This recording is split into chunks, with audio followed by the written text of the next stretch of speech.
Party అధినేత్రి Sonia Gandhi, భవిష్యత్ ప్రధాని అభ్యర్థులు రాహుల్ గాంధీ, ప్రియాంక గాంధీ వద్రా లేకపోతే వధేరా అనాలేము. వాళ్ళ కుటుంబం ముగ్గురు ప్లస్ మల్లికార్జున ఖర్గే ఇంకొకళ్ళు ఐదుగురితో కూడినటువంటి యంగ్ ఇండియా అనేటటువంటి సంస్థ కాంగ్రెస్ పార్టీకి అప్పిచ్చి లేదా అవతల ఉన్నటువంటి కాంగ్రెస్ పార్టీకి అప్పిచ్చింది అనుకోండి, లేదా కాంగ్రెస్ పార్టీ తరఫున అప్పిచ్చారనుకోండి, ఏదైనా కానీ అప్పిచ్చి 90 లక్షల రూపాయలు ఇచ్చి 1,00,000 కోట్ల రూపాయల విలువైనటువంటి ప్రాపర్టీని నొక్కేసేటటువంటి అంశమే ఏదైతే హెరాల్డ్కి సంబంధించినటువంటి వివాదం. నేషనల్ హెరాల్డే కాదు, అది ఉట్టి నేషనల్ హెరాల్డే చెప్తున్నారు. దేశవ్యాప్తంగా ఆ నేషనల్ హెరాల్డ్తో పాటుగా ఉన్నటువంటి ఆస్తులు చాలా ఉన్నాయి.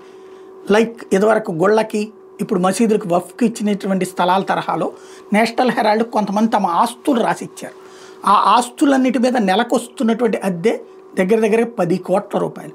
ఈ 10 కోట్ల రూపాయలు వీళ్ళే తింటున్నారు. 90 కోట్లని రాశారు, 90 లక్షలే అని అప్పట్లో వచ్చినటువంటిది. పోనీ 90 కోట్లు అనుకున్నా, 1,00,000 కోట్ల విలువైనటువంటి ప్రాపర్టీ, పోనీ సగంలో సగం తీసుకుందాం, 25,000 కోట్ల విలువైనటువంటి ప్రాపర్టీ వీళ్ళు నొక్కేసినటువంటిది.